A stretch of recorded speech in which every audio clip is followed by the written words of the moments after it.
wọ́n ní olè ní Sunday Igboho, wọ́n ní olè ní Sunday Igboho, olè ní Sunday Igboho. Àwọn wo ló sọ bẹ́ẹ̀ nínú fídíò yìí? Wọ́n ló fẹ́ fi kówó jọ ni. Ẹ wo fídíò yìí o. This is Chief Sunday Igboho on the move. This is Chief Sunday Igboho on the move. Níbi tí this is Chief Sunday Igboho on the move. À ń lọ sí ibi tí àwọn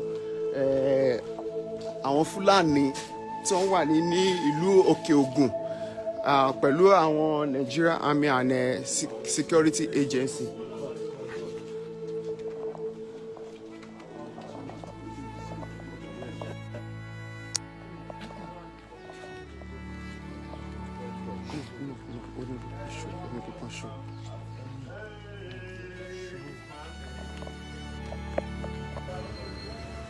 Bàbá wa Chief Sunday Igboho lẹ ti rí yẹn, ìlú Kìṣí la wà yìí.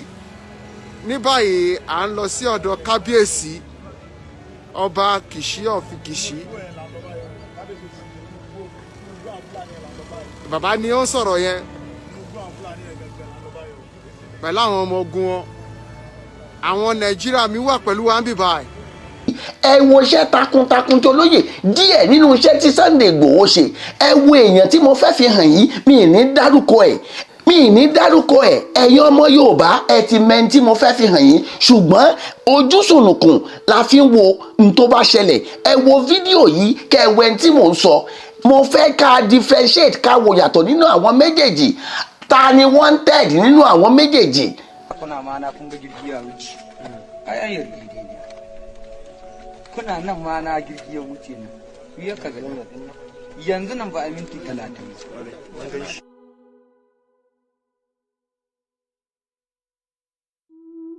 Yan shinkafa nan ne zane muke la. Ìdí tí mo fi sọ fún yín wípé Sunday Igboho ìránṣẹ́ kan tí Ọlọ́run rán sílẹ̀ Yorùbá ni. Ẹ wo fídíò tí mo fẹ́ fi hàn yín, in tí Sunday Igboho ṣàwọ́ bàbá Dámi Aládékún tó sọ, ó mà ti ń wá sí ìmúṣẹ o. Mo dẹ̀ máa analyse ọ̀rọ̀ yìí nínú fídíò yìí. Ẹ bá mi farabalẹ̀ wo fídíò yìí, kẹ́ bá mi gbọ́ fídíò yìí kí n tó máa tẹ̀síwájú ọ̀rọ̀ mi. Mo wá bọ́ ọ̀tá o, àbá nígbà tó bá fi dọ̀tún la Buhari ó pàṣẹ láti Àbújá. Sọ́jà tí ó ka mọ́ta nkìdé yóò ju tó gun Boko Haram ń jẹ́ ilẹ̀ Haúsá lọ. Wọ́n ò ríra wọn bẹ̀rẹ̀ tá a bá dẹ́rẹ̀ wò nísìn ẹ̀ rí i pé wọ́n yìí máa lọ́wọ́. Ẹ rá àwọn fídíò tí mò ń mú wá fún yín ní ọlọ́kan òjọ̀kan lórí gbogbo ipa, gbogbo akitiyan tí olóyè Sunday Igboho ṣàwó bàbá Dámi tó ti ṣe nílẹ̀ Yorùbá. Ṣùgbọ́n Yorùbá fúnra ẹ̀ ọ̀dàlẹ̀ balẹ̀ kú ní àwọn Yorùbá, especially àwọn àgbààgbà ilẹ̀ Yorùbá, àwọn ọba ilẹ̀ Yorùbá. Igboho ti rí, ó ti sọ gbogbo tí Igboho dẹ̀ sọ, àwọn fídíò tí mo fi hàn yín ṣe rí pé ó ń prophesize ni, ó dẹ̀ ń wá sí ìmúṣẹ. Ẹ wo gbogbo atrocity tí Gumi ti commit ní Nàìjíríà. Ṣùgbọ́n torí pé Gumi jẹ́ Fúlàní Haúsá, wọ́n rí nǹkan kan ṣe fún Gumi. Gumi yan fanda ní Nàìjíríà, ó yan fanda ní Nàìjíríà. Èèrà kan ò máa rí Gumi. Àwọn emir tó wà nílẹ̀ Haúsá wọ́n sọ̀rọ̀ lórí ọ̀rọ̀ Gumi, wọ́n ṣàkóbá Gumi. Gbogbo àwọn ọba nílẹ̀ Haúsá Fúlàní wọ́n ṣàkóbá Gumi. Gbogbo àwọn olówó tó wà nílẹ̀ Haúsá wọ́n ṣàkóbá Gumi. Wọ́n tún ti Gumi lẹ́yìn ni. Wọ́n tún jẹ́ kó yé ìjọba Buhari pé èèrà ò gbọ́dọ̀ rí Gumi. Gumi náà tún negotiate pẹ̀lú àwọn terrorists, pẹ̀lú àwọn bandits tí wọ́n tún show ẹ̀ fún wa lórí amóhùnmáwòrán. Why tẹ́ ẹ fi lè declare Gumi ní wanted? Ẹ sọ ìdí fún mi tí ìjọba Nàìjíríà ò fi declare Gumi ní wanted. Wọ́n rate Nigeria as number 2 terrorist country in the whole world. Kí làjọṣepọ̀ aráàlú, èèyàn pàtàkì tẹ́ ẹ pèlè èèyàn pàtàkì láàrin àwùjọ, kí làjọṣe ẹ̀ pẹ̀lú àwọn terrorists? Ṣó ń bá ìjọba ṣiṣẹ́ ni? tó fi di pé Gumi wá ń bá àwọn bandits àwọn Boko Haram ó ń bá wọn ya fọ́tò. Kí ni àrídájú pé Gumi ò kí ń gba return lọ́wọ́ àwọn terrorist lọ́wọ́ àwọn bandits lórí gbogbo atrocity tí wọ́n commit ní Nàìjíríà?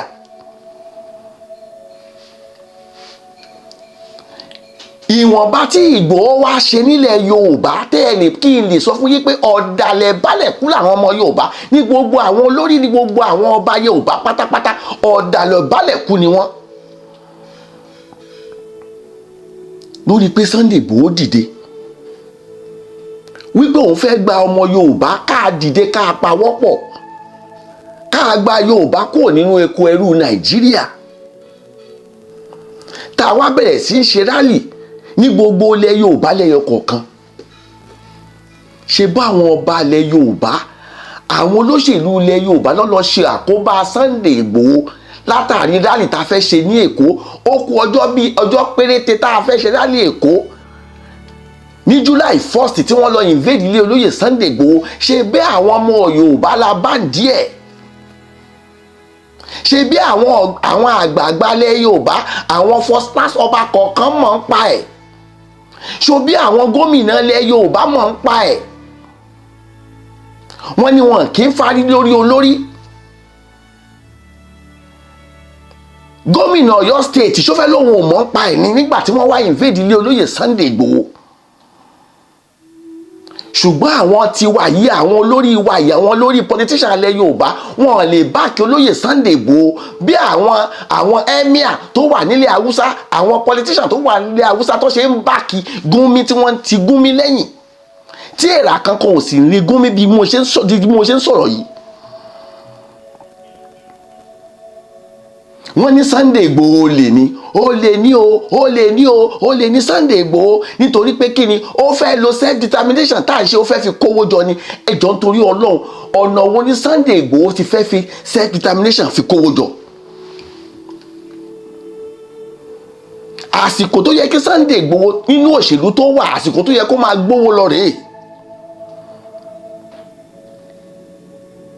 Gbogbo àwọn tá a mọ̀ lálágbára nílẹ̀ Yorùbá gbogbo pátápátá ni wọ́n ń ṣòṣèlú. Màá rán yín létí nǹkan kan nínú Bíbélì.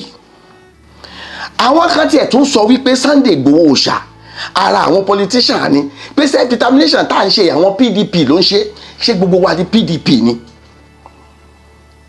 Despite the fact pé Sunday Ìgbòho ti wà lára àwọn politician Nàìjíríà rí. Ṣé ẹ rántí nínú Bíbélì pé Mósè wọ́n bí sí ìlú Egypt ní family Pharaoh ni wọ́n ti adopt ẹ̀ ó dẹ̀ ń gbénu palace ó ń jẹ gbádùn ó ń jẹ ọlá ó dẹ̀ rí bí àwọn ọmọ Egypt tí wọ́n ṣe ń ráìdì ọmọ Israeli tí wọ́n fìyà jẹ wọ́n. Ó rí bí àwọn ọmọ Egypt àwọn ọba Egypt ṣe ń fìyà jẹ àwọn ọmọ Israeli nítorí pé wọ́n kó àwọn ọmọ Israeli lẹ́rú nílùú Egypt ni. Pẹ̀lú bí Mósè ṣe ń gbádùn ní Egypt tó jẹ́ pé ìdílé ọba ló wà tó jẹ́ pé òun náà tún ní post army tó dẹ̀ ń gbádùn. Bí Sunday Ìgbòho ṣe ń gbádùn ní Nàìjíríà Yorùbá látàrí pé ó ń ṣe politics. Kí wá ni Mósè wá ṣe? Níbi tí sójà Egypt kan ti ń fìyà jẹ ọmọ Israeli kan ibẹ̀ ni Mósè ti gbèjà ẹ̀. Ìjà tó gbè pé ìyà yìí ti ń pọ̀ ju ìyà tẹ́ fi ń jẹ àwọn arákùnrin yìí ti ń pọ̀ ju ìjà yìí ni Mósè gbà tó wá di wípé ẹni tó gbèjà yìí àmì tó Mósè bájà yìí ó wá pa ẹ̀mí ẹ̀ ṣèṣì bọ́ lọ́wọ́ ẹ̀ látàrí pé Mósè ń gbèjà àwọn ọmọ Ísírẹ́lì. Olóyè Sunday Igboho is our Moses of our time. Moses ìgbà tiwa ní nítorí pé ó ti bá àwọn olóṣèlú jẹ lóòótọ́ ṣùgbọ́n ó rí bí ìyà ṣe ń jẹ wẹ́ńlẹ̀ Yorùbá wípé there is no equality. Ìgbòho dẹ̀ wá ṣàkíkanjú ṣùgbọ́n kò easy kéèyàn fi owó sílẹ̀ kó lóun fẹ́ tẹ̀lé nǹkan tí Sunday Igboho ṣe kó lóun fẹ́ máa ṣe. Èèyàn mélòó nínú olóṣèlú Nàìjíríà ló lè ṣe nínú àwọn alágbára àwọn jagunjagun ilẹ̀ Yorùbá nínú àwọn onímọ́tò tó ń ṣe olórí àwọn onímọ́tò mélòó nínú wọn ló lè ṣe. ṣùgbọ́n Sunday Igboho ṣá owó baba dami ó wá fi òṣèlú sílẹ̀ ó wá ń gbèjà ọmọ Yorùbá ó ń jà fún agitation ilẹ̀ Yorùbá ó ń jà fún ìjà agbára ilẹ̀ Yorùbá láti gba Yorùbá kúrò nínú Nàìjíríà. Sunday Igboho ṣá kìí ṣe ẹni àrífín o. Igboho ṣá èèyàn tá a gbọ́dọ̀ bọ̀wọ̀ fúnlẹ̀ Yorùbá nítorí pé ọ̀pọ̀lọpọ̀ nǹkan ni Sunday Igboho ti pàdánù nínú struggle yìí. Ọ̀pọ̀lọpọ̀ nǹkan ni Sunday Igboho ṣá ọmọ aládìkú ti pàdánù ṣùgbọ́n ó dúró fẹsẹ̀ méjèèjì dúró ó ní no going back. Kìwá kí í ṣe ẹni àrífín fẹ́nì kankan kò gbẹ́nu ọmọ Yorùbá kankan láti rí Sunday Igboho ṣàfín. Àtọkùnrin ni o àtobìnrin ni o àtọba ní àtìjòyè kò gbà torí pé ìjà agbára lọ Yorùbá ló àwọn ọba yìí náà ni Sunday Igboho ń gbèjà ṣùgbọ́n àwọn ọba ilẹ̀ Yorùbá ò gbèjà ara wọn nítorí pé àwọn olóṣèlú àwọn ni wọ́n ń tẹ̀lé. Sunday Igboho kì í ṣe ẹni àárín fífẹ́ anybody. Ó ti gbìyànjú fúnlẹ̀ Yorùbá ó ti ṣe akíkanjú. Igboho ṣá ó ti ṣe akíkanjú. Má sì máa tẹnumọ́ wípé Igboho yìí ṣe ẹni àárín fún fẹ́nì kankan ẹni tá à ń pọ́nlé ní Sunday Igboho ṣá nílẹ̀ Yorùbá. Àwa tá a wà ní diaspora bá a ṣe gbé Sunday Igboho bẹ́ẹ̀ kọ́ ni àwọn tó wà nílẹ̀ Yorùbá bẹ́ẹ̀ kọ́ ni wọ́n ṣe gbé. Ìrí táwa rí Sunday Igboho a rí bíi mẹ̀sáyà nílẹ̀ Yorùbá ni a rí bí ẹni tí Ọlọ́run rán sílẹ̀ Yorùbá ni ṣùgbọ́n àwọn ọmọ ilẹ̀ Yorùbá fún ara wọn rí Sunday Igboho bẹ́ẹ̀. Ṣùgbọ́n mò ń sọ fún yín nínú fídíò yìí wípé Igboho ṣá kìí ṣe ní àrífín ọ̀wọ̀ díẹ̀díẹ̀ lára ń fẹ́ àti bloggers ni o àti àwọn blogger tó ń ṣe ni wọn báṣabàṣa. Bàbá ẹlòmíì inú ilé ló jókòó sí bàbá ẹlòmíì ó ti rèwàlẹ̀ àṣà ṣùgbọ́n Sunday Igboho bàbá ẹnìkan ni ó bímọ ó níyàwó. Ìyàwó ẹ̀ ò pé Sunday Igboho pé Igboho ṣá má ṣe struggle má kó bá mi má ṣe gbà má ṣàwò. Ìyàwó ò ṣe bẹ́ẹ̀ bí ìyàwó ẹ̀ bá tiẹ̀ ṣe bẹ́ẹ̀ arákùnrin yìí ó jọ̀wọ́ ẹ̀mí ẹ̀ ni. Igboho jọ̀wọ́ ẹ̀mí ẹ̀ fún ọmọ Yorùbá bí àwọn kan ṣe jọ̀wọ́ ẹ̀mí wọn lẹ̀ fún ọmọ Yorùbá irú wọn ni Àdògán irú àwọn tó jọ̀wọ́ ẹ̀mí wọn lẹ̀ fún ọmọ Yorùbá ní Àdògán pẹ̀lú àfà pẹ̀lú àwọn míì tá a lè dárúkọ nínú fídíò yìí tí wọ́n fi ẹ̀mí wọn lélẹ̀ fún ọmọ Yorùbá. Tí Yorùbá nation bá wá sí ayé tó wá sí ìmúṣẹ tí mo dẹ̀ mọ̀ kó máa wá sí ìmúṣẹ láìpẹ́ láì jìnnà gbogbo àwọn tí wọ́n fẹ̀mí wọn lélẹ̀ fún ọmọ Yorùbá ọjọ́ náà yẹ ká máa ṣe àyájọ́ ọjọ́ náà ká yà sọ́tọ̀ gbogbo àwọn tí wọ́n ti bá struggle yìí lọ. Òun làwọn bàbá wa Bánjí Akíntóyè bàbá wa Oyèníran ni wọ́n fẹ́ kí àwọn èèyàn tún ṣalábàápàdé ikú wọn lórí struggle yìí mọ́ ni wọ́n ṣe ń lo diplomacy láti ṣe gbogbo ohun tí wọ́n ń ṣe. Wọ́n wo bí tí ọkọ̀ Nàìjíríà wọ́n wo bí tó ń lọ kó tó gbé ìgbésẹ̀. Ǹjẹ́ ìbò máa wáyé ní year 2023 báyìí?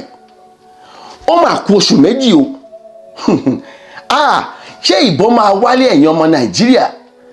Bí mo ṣe ń wò yìí ó ṣeé ṣe o kí ìbò má wáyé ní year 2023 nítorí pé ọ̀pọ̀lọpọ̀ nǹkan ló ń ṣẹlẹ̀ nínú àwọn òṣèlú Nàìjíríà ọ̀pọ̀lọpọ̀ nǹkan ló ń ṣẹlẹ̀ nínú òṣèlú Nàìjíríà ṣùgbọ́n àwọn ọmọ sọ fún yín wípé ìbò wáyé o ìbò wáyé movement Yorùbá nation yìí no going back ni a sì máa tẹ̀síwájú kò sí ẹnì kankan tó lè dá wa dúró pé kí Yorùbá nation kó má wá sí ìmúṣẹ. Màá máa fèyí ṣèlọ wípé Yorùbá nation shall surely stand one day. Ó dàbọ̀ ó dìgbà kan náà.